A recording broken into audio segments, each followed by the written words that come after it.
E aí, pessoal, tudo bem? Hoje nós vamos falar do Ibovespa, da macroeconomia e o que vem por aí.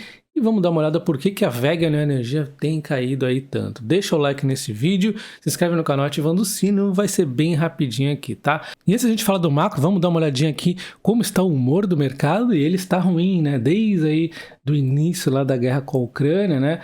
As ações, as bolsas aí, mundo afora, vem caindo, cruzou-se a média móvel aqui para baixo há um certo tempo, né, que é quando as médias aí menores de 9 e 21 dias cruzam de 100 para baixo, isso indica humor negativo no mercado e isso ainda vem acontecendo, embora recentemente tenha tentado aqui se estabilizar.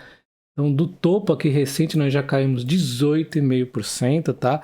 E está longe ainda da gente fazer esse cruzamento bonito aqui da média móvel para cima, que é quando o humor do mercado tá aí felizinho, né? Então ainda tá ruim o humor do mercado, a mesma coisa nos Estados Unidos, o SP500 aqui cruzou para baixo, e desde que cruzou para baixo, ó, não parou de cair, né? Tá tentando agora se estabilizar, assim como aqui no Brasil, tentando ver, né, precificar o cenário pior já tenha passado. Eu acho até que muito do pior tenha passado, mas ainda não estamos no fundo, provavelmente, enquanto essa inflação não tiver controlada. Será que ela vai controlar? Essa é a grande questão. Então, é lógico que com inflação alta, aumenta-se a taxa de juros e aí resfria a economia. Essa é a narrativa do ano de 2022. Então, a gente vê aqui o Banco Central Europeu aumentando a taxa em 0,5%, né, superando as expectativas do mercado. Então, estava em negativo, tá? Agora vai para zero. E essa taxa significa, quando ela está negativa, significa que os bancos pagam para deixar o seu dinheiro no BCE. Foi projetada para estimular os empréstimos, a taxa econômica, mas ao mesmo tempo estimula a inflação. Então, aumentando essa taxa de juros, normalmente, né, freia aí a inflação, porém desaquece a economia e aí aumenta o risco de recessão, né? É complicado, mas é necessário. O mercado esperava 0,25 aqui, veio 50, não tem problema, né? 25 para 50 ainda é ok, porque está muito baixa essa taxa, né? Então, o mercado fala que o mercado ainda segue aquecidinho, essa inflação alta é preocupante, então melhor aumentar agora mesmo nesse nível aí de aumento, porque depois talvez o mercado não aceite tão bem. Eu também concordo com essa narrativa, então por isso que o mercado até aceitou bem. A gente vê aqui a Europa, né, com uma inflação alta, a gente vê ó, Suécia com 8 e pouco, Itália com 8, Alemanha com quase 8, a França aqui está controladinha até com menos de 6, agora a Espanha 10, Reino Unido com 9,4, tá alta, né, embora não esteja tão alta aqui como na América, né, a América tá triste, o Brasil aqui com quase 12, tá até dando uma melhoradinha, os Estados Unidos com 9, né, mas o problema fica ainda maior quando a gente vê aqui o aumento, né, em relação às anteriores, né? Continua aumentando as inflações, a Rússia deu uma diminuidinha, o Brasil deu uma estabilizada, mas a maioria dos países vem aumentando ainda a inflação, não está ainda sob controle. O Brasil começa a controlar exatamente por conta, né, da nossa taxa de juros está alta e até chega o momento de parar de aumentar, porque a inflação também está vindo muito aí de fora, né, barril de petróleo e tudo mais, que até estão aí tentando dar uma reduzidinha. Então, a gente vê aqui o aperto, né, monetário no Fed, nos Estados Unidos, pode acontecer maior do que esperado. O mercado está até já começando a precificar 75 pontos percentuais. Eu acho que vai dar nisso mesmo, né? Esperamos. E aí existem modelos aí de estimativas que o PIB americano vai retrair 1,6% no segundo trimestre. Era 1,5 negativo, já passa para 1,6, as expectativas. É um pouquinho preocupante. A gente vê a atividade aqui na Filadélfia Industrial diminuindo, né, despencando.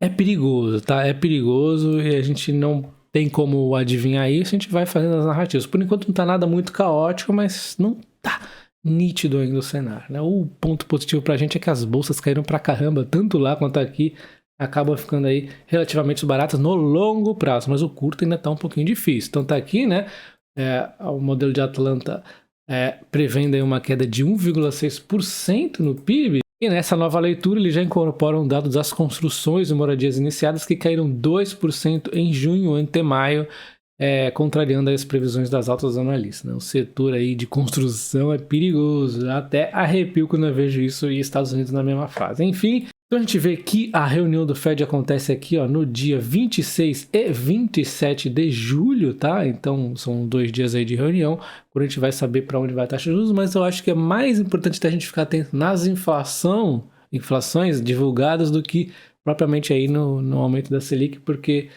é no aumento da inflação que a gente vai ver o quanto que eles devem aumentar a taxa de juros deles lá, né?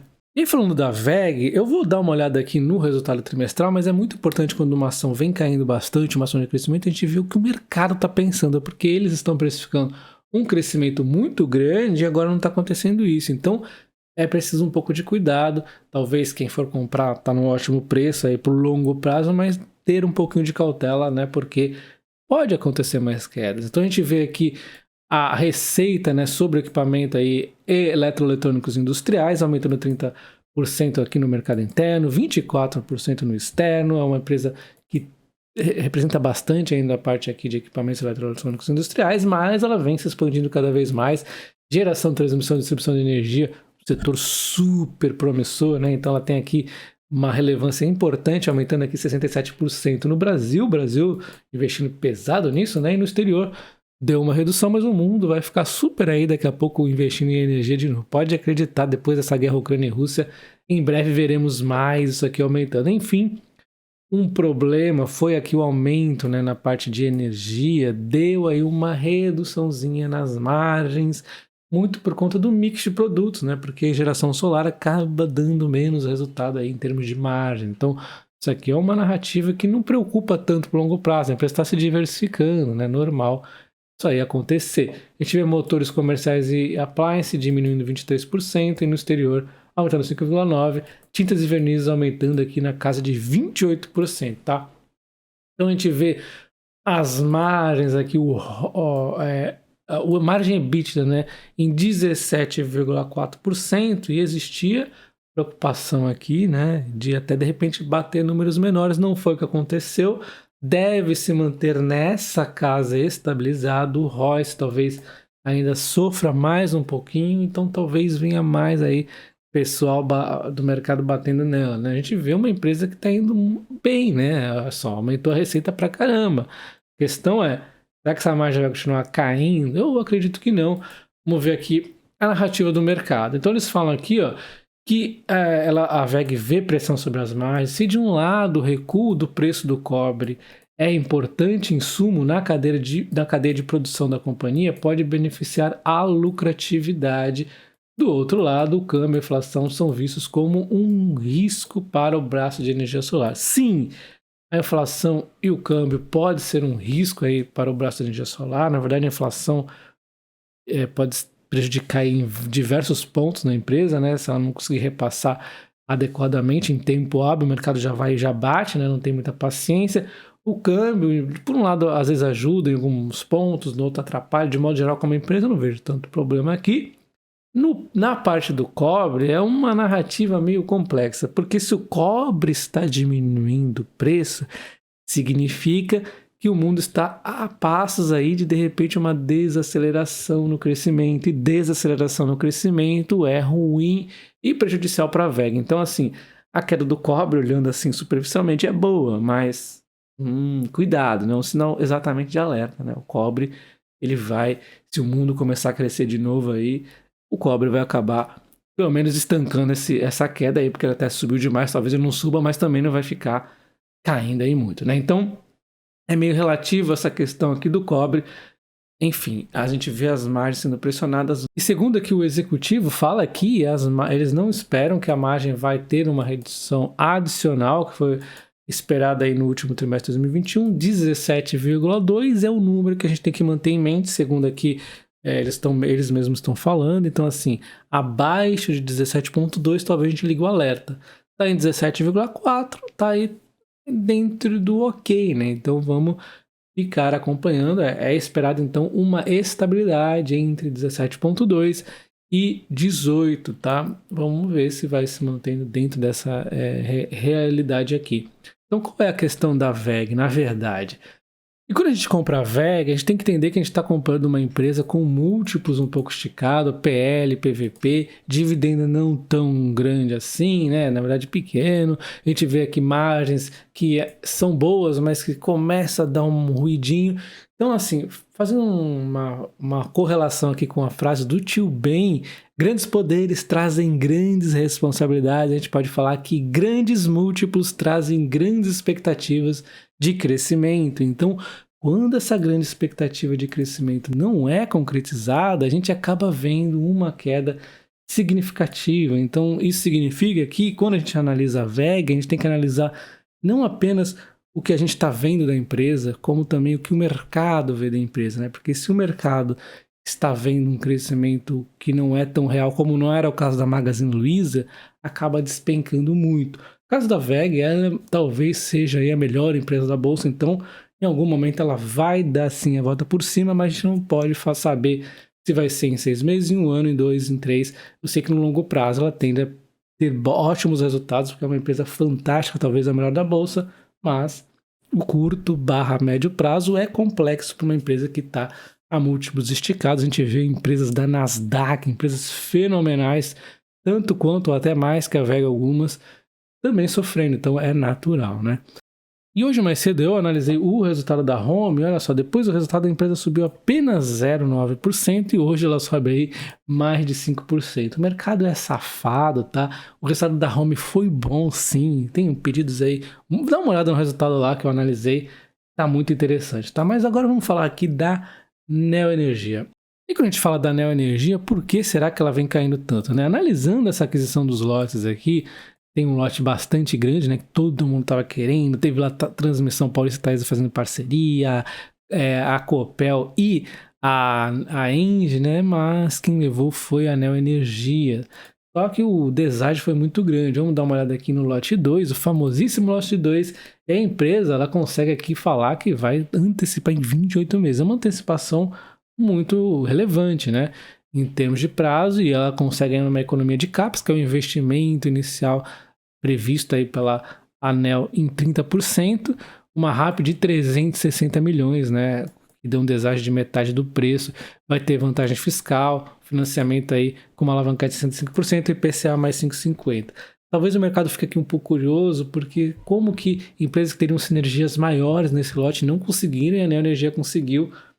A princípio a gente fica com essa pulga atrás da orelha, mas quando a gente começa a ver o que a Neoenergia fala pra gente, parece aí um bom projeto, né? Então a gente vê o lote 11, que é um pouco menor, né? O CAPEX aqui bem menor, né? Um RAP aqui, uma receita anual menor de 38 milhões e um deságio aí mais em linha aí com uma realidadezinha mesmo assim bastante grande também, mas ela também consegue uma antecipação menor e um save aqui no CAPEX menor, alavancar 105% de PCA 5,50, tá? E também, assim como no outro lote, uma TIR real alavancada de 2 dígitos, tá? Então, puxa, bastante interessante. Então, se essa aquisição foi até interessante, por que a Neoenergia cai tanto? O problema aqui é a sua dívida por EBITDA, sua dívida de modo geral, né? Mas assim, não falar simplesmente da dívida é muito genérico, né? Toda empresa de energia, em algum momento, ela acaba tendo uma dívida alta quando ela quer aí crescer. O grande problema está na consistência do discurso da Neoenergia, que falava que sua prioridade seria exatamente aí o desinvestimento, né, em ativos com menores retornos, ativos não estratégicos, que aliás, isso aqui serve em curso, e ela falou aqui que isso aqui serve em curso, ela lembrou nessa apresentação aqui, né, falando que ela fez essas aquisições, mas ela ainda está com um plano de desinvestimento. Porém, mesmo assim, o mercado é mimado, né? A Neoenergia falou que só queria entrar na boa em novos lotes, que ia analisar muito bem, ela esperava competições menores, caso contrário, ela não estaria provavelmente aí entrando num lote mais de deságio muito grande, e não foi o que aconteceu.